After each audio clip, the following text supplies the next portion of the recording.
ఇదిగో గంగా, నువ్వు రిస్క్ లేదన్నావని నేను ధైర్యం చేసి వచ్చాను.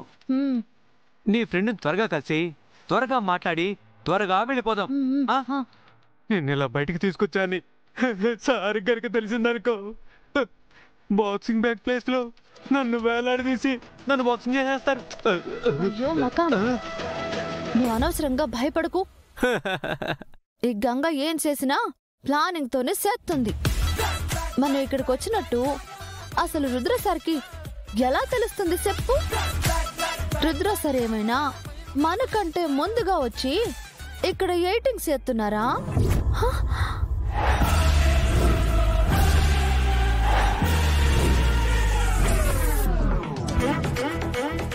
అది నిజమేలే, అయినా సార్కి ఇక్కడే పని ఉంటుంది. గంగా, ఏంటలా చూస్తున్నావు? అమ్మా, రుద్ర సార్ వచ్చారని చెప్పి నన్ను బెదిరించడానిక? నేను నమ్మను. చచ్చన్ రోయ్. గంగా, ఏ రిస్క్ లేదన్నావు, డైరెక్ట్ గా సింహం బోల్లోకి తీసుకొచ్చి పడేసావు. నాను కూడా షాక్ లోనే ఉన్నాను మకం. అయినా సార్ ఇక్కడికి ఎందుకు వచ్చారు? నా కర్మకాలి, నిన్ను నమ్మి కాదు నన్ను బ్లాక్ మెయిల్ చేసి మరీ తీసుకొచ్చి. హలో సార్, నమస్తే. హలో అండి. పాపను మీరు కిండర్ గార్డెన్ దగ్గరకు తీసుకొస్తా అన్నారు, ఇంకా తీసుకురాలేదు. నేను ఇక్కడ వెయిట్ చేస్తున్నాను. పాప నేను అక్కడికే బయలుదేరాం సార్, కానీ అంతలో ఏమైంది?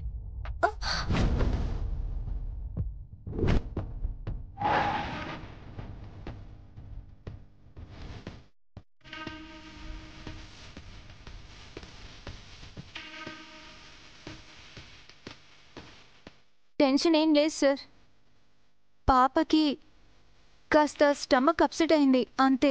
అవునా?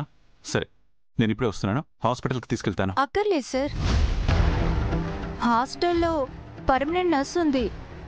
పాపకి మెడిసిన్ ఇచ్చింది, తను ఇప్పుడు రెస్ట్ తీసుకుంటుంది. కంగారు పడాల్సిందేం లేదు సార్, మేము చూసుకుంటాంలేండి.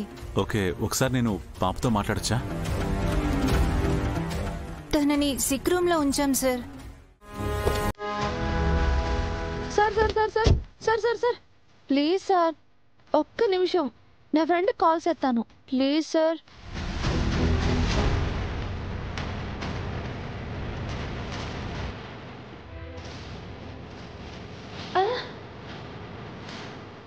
అయ్యో, phone switch offing వస్తుందేంటి?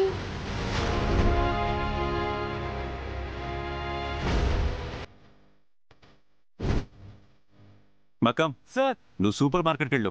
Okay sir.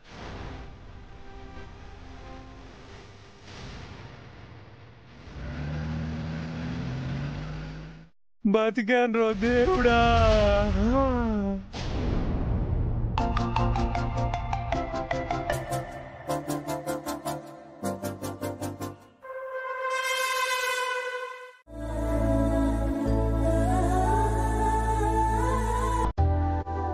ఇదేటమ్మ గారు, అబ్బాయిలు వేసుకున్న డ్రెస్సింగ్ లాగా ఉంది. ఇది నా కొడుకు బానుది.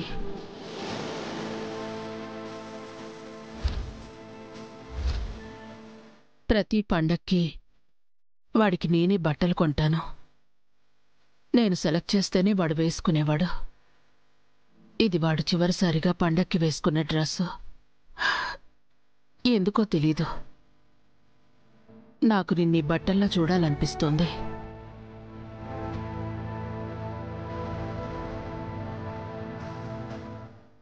నీ పేరుతో నాకు దగ్గరయ్యావు.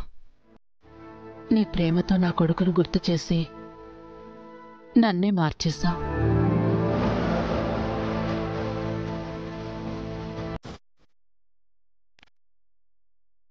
బాను లేడు అన్న బాధలో ఉన్న నేను నువ్వు వచ్చినప్పటి నుంచి బాను నాతోనే ఉన్నాడన్న భావనలో ఉంటున్నాను.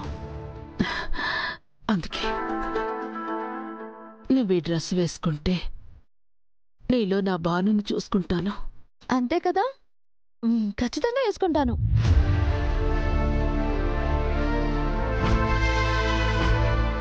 ఈ డ్రెస్సింగ్ వేసుకోవడమే కాదు, నిమజ్జనంలో భానుగారు ఎంత హంగామా చేసేవారో అంతగా సందడి చేసి అందరితో తీన్మారేయిస్తా. నువ్వేదంటే అదే, నీ ఇష్టం. నేను నీకు అస్సలు అడ్డు చెప్పను. అల్లరి చెయ్యి, సందడి చెయ్యి, నీ మనసుకి ఏదనిపిస్తే అది చెయ్యి. ఇంకా చూడండి, మొత్తం మోగిపోతుంది.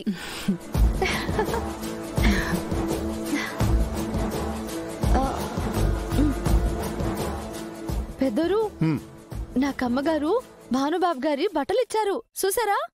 చూశాను.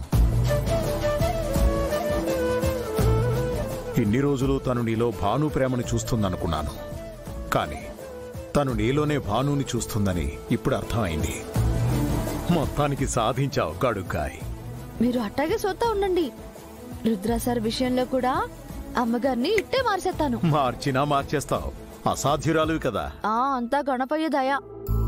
గణపతి బప్ప మారియా. గట్టిగా రోకు.